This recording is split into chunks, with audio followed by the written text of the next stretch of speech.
안녕하세요. 3월 26일 매일 성경 함께 나누도록 하겠습니다.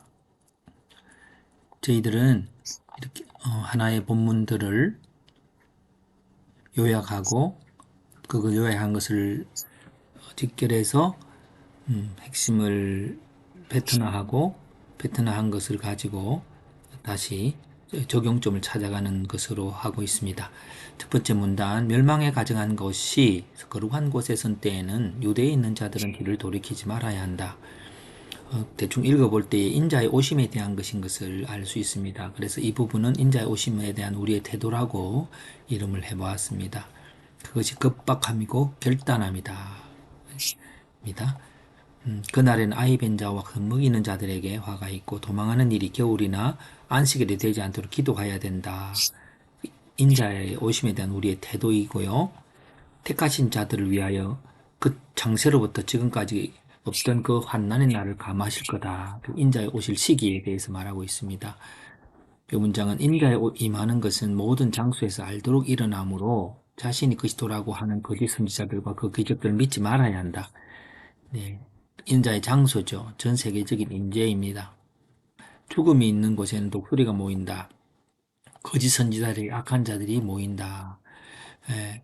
그리고 앞부분에 이게 보면은 멸망에 가증한 것이 거룩한 곳에 선 거든 멸망에 가증한 것이 하나님의 자리에 차지할 때에 그렇게 하기까지는 악의 능력이 나타나고 있다는 거죠. 그래서 권세를 얻고 사람들이 모이고 그래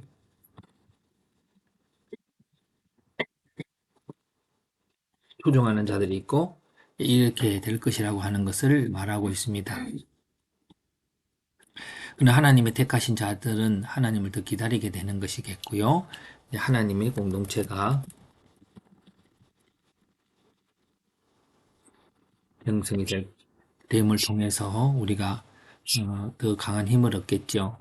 또 환난 후에 하늘의 권능들이 흔들리고 인자가 오시는 징조가 하늘에서 보이며 땅의 족속들이 통곡하며 인자가 구름을 타고 능력과 영광으로 오는 것을 볼 것이다.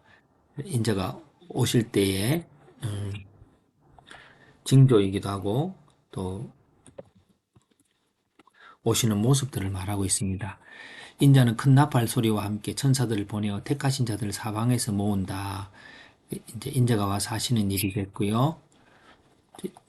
여름이 가까워지면 무화과 가지가 연해져 잎을 내릴 때 이런 일들이 일어나면 인자가 가까웠음을 알아야 한다. 인자가 올 때의 징조를 말합니다. 근데 그것이 규칙적인 원리로 예측이 가능하다는 거예요. 그것은 악의 심판이요.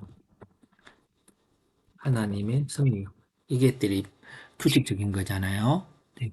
이런 법칙에는 천지가 없어져도 내 말 없어지지 않는다. 이런 법칙들은 없어지지 않습니다. 그것이 인자가 오실 징조의 원리입니다.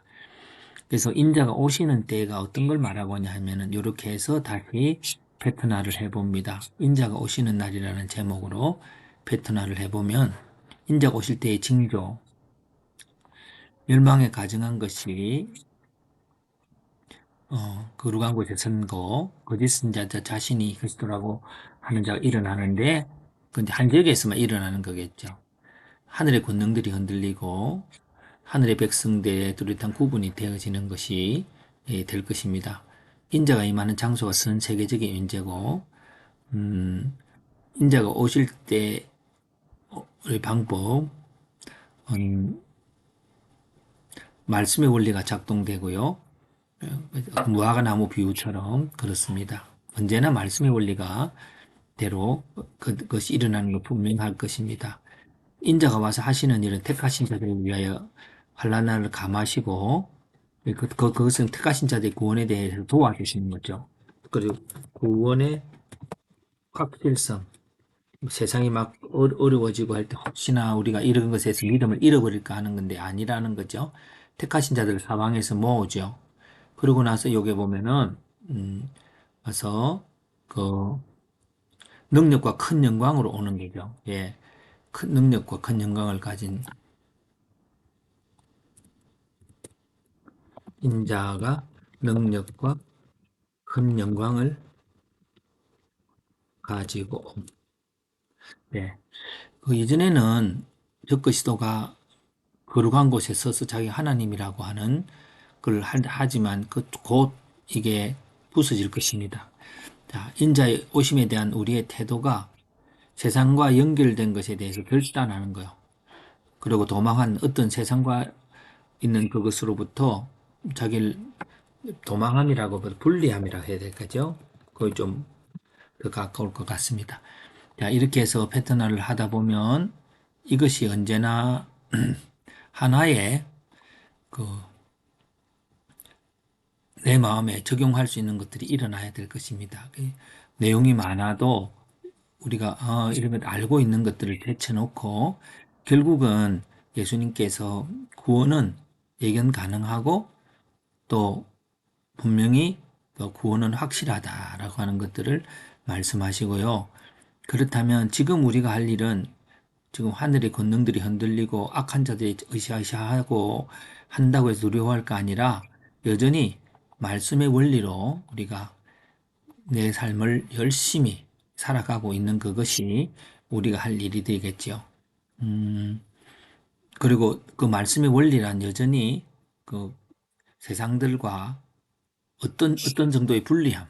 그러니까 세상을 살면서도 세상에 침몰되지 않은, 물에 살면서도 물이 침몰되지 않은 배처럼 구원자로서 세상 속에서 예수 그리스도의 삶을 살아가는 것들이 인자가 오시는 날을 대하는 우리의 태도일 것입니다. 그래서 이제 좀 더 다른 것으로 심판의 시간을 바라보며라고 하면 좀 더 이렇게 내 자신이 한번 더 정리해 보면 심판의 시간을 예측하는 부분 말씀의 기준으로 세상을 보고요. 그 기준 하나님 자리에 있는 적그리스도를 발견하는 겁니다. 하나님 외에 여러 가지 인문학 내지는 철학, 상담학, 여러 가지 것들 과학들이 있겠지만 우리는 말씀으로 세상을 볼 수 있어야 되고 그 볼 수 있는 가정 속에서도 여러 가지 악한 자들이 능력이 나타나고 악한 자의 공동체가 생겨도 우리는 하나님의 백성의 공동체적 삶, 우리가 그 그것은 바로 하나님을 사랑하는 자들이 모여지는 거죠. 그 모여져서 그 모여지는 것으로서 살아갈 수 있도록 우리는 말씀을 가지고 살아야 한다라고 한번 볼 수 있습니다. 그래서 오늘 본문들은 세상이 전쟁이 일어나고 지진이 소문이 자꾸 들려오는 이때이지만 오늘 성경을 펴고 예수 그리스도를 바라보고 그냥 살면 아무런 문제 없이 구원에 이를 수 있다라고 하는 것을 말씀하시고 계십니다.